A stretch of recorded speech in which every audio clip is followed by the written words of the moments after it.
Mahabharata. Mahabharata is the world's longest poem. Altogether, it has 18 sections and 220,000 lines. This great piece of work is from India. It tells the story of a royal family's struggle over power. The story goes like this. A long, long time ago, there was a kingdom in India called Bharata. The king of Bharata had two sons, Dhritarashtra and Pandu. Dhritarashtra was the eldest of the two. He was supposed to be the next king, but because he was blind, he was told he couldn't take the throne, and his brother became the next king. Dhritarashtra was married to Gandhari. The couple had 100 sons in all. Collectively, their offspring were called the Kauravas. Pandu had two wives, Kunti and Madri. Kunti bore him 3 sons and Madri 2. Together, the 5 sons were called the Pandavas. So we have cousins, the Pandavas and the Kauravas. One day while hunting, Pandu killed a sage's wife by accident. She was magically in the shape of a deer, and he was hunting, so he accidentally killed her. The sage, her husband, was very angry. He placed a curse on Pandu and killed him.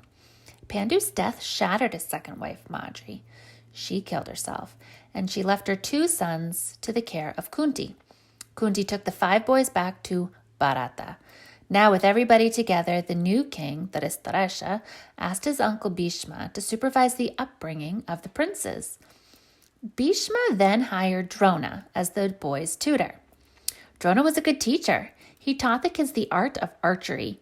He taught them how to fight. Under Drona's guidance, it soon became clear that the Pandavas were smarter and stronger than the Kauravas. The Kauravas grew jealous. They wanted to get rid of their 5 cousins and their aunt. One day they came up with an evil plan. They wanted to lure the Pandavas and Kunti to a palace and set the palace on fire. Luckily, the Pandavas got wind of the evil plan before they departed. They dug a secret tunnel and escaped the fire just in time. Afraid that the Kauravas would try to kill them, the Pandavas and Kunti fled. They put on disguises and traveled from kingdom to kingdom. Everybody thought Kunti and the 5 boys had died in the fire. During their time abroad, the Pandavas heard about a contest held in the kingdom of Pankal. The rule was simple. Whoever could shoot an arrow into a moving target could marry a beautiful princess named Draupadi. Many people tried, but none succeeded. At last it was Arjuna's turn. He calmly walked up to the platform, took aim, and released the arrow. He hit the bullseye. Everybody there congratulated the winner and discovered that it was a Pandava. Now with their secrets out, Kunti and the 5 princes and Draupadi, because they're married now, all returned to Bharata. Dhritarashtra was happy to see them, right? He's their uncle.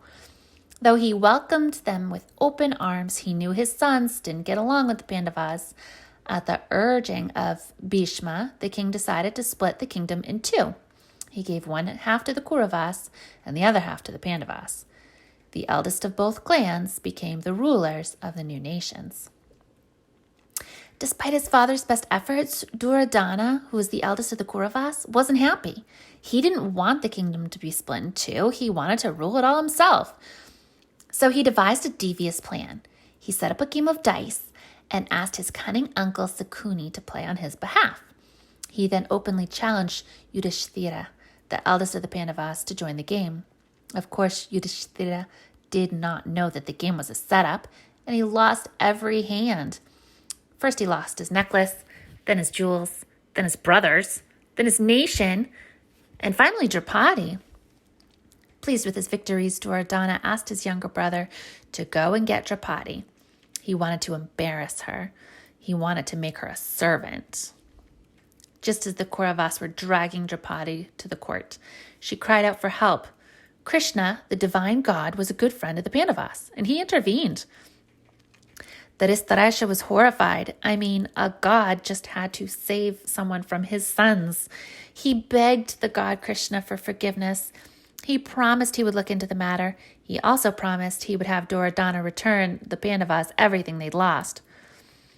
Duryodhana obeyed his father reluctantly. He freed his cousins, and he freed Draupadi, and he gave them back the necklace, the jewels, the nation.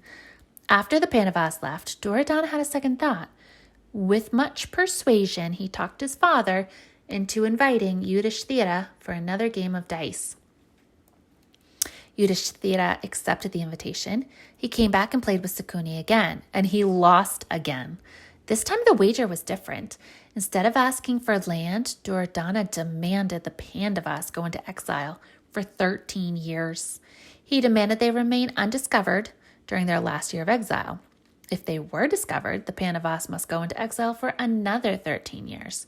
Depending on their hiding skills, this could last forever. Yudhishthira accepted the terms. He, his 4 brothers, and Draupadi moved to live in the forest. During their first 12 years in the forest, they visited many holy places. They befriended several gods. In the 13th year, the Pandavas and Draupadi left the forest and went into hiding. They went to the kingdom of Viratas and worked as servants in the king's palace. Duryodhana looked for them everywhere, but he couldn't find them. Just as he was about to give up, he got a big break. Duryodhana heard about a tragedy in the kingdom of Viratas.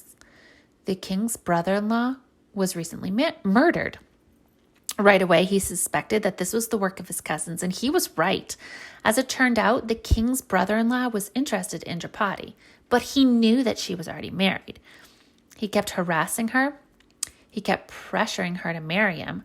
When Draupadi could take his advances no more, she told Bhim, one of the Pandavas. Also, this Pandavas has magical powers. He has super strength, like Superman. So that's why she told him. Bhim was very angry. He killed the king's brother-in-law that very night. The event gave away their whereabouts.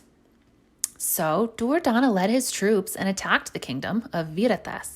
The Pandavas took part in the battle, but when they were found out, the time limit of 13 years had expired. Now with the wager no longer valid, Yudhishthira wanted his nation back. He and the rest of his family members all wanted to live in peace, but things didn't go as planned. Duryodhana rejected his claim flat out and thus forced the Pandavas to declare war on them. The 2 sides fought at Kurukshetra. In the end, justice prevailed. The Pandavas won and they killed all 100 Kauravas. Yudhishthira finally became king. He united the 2 nations into one. He ruled it for 36 years, and then when he died, he went to heaven.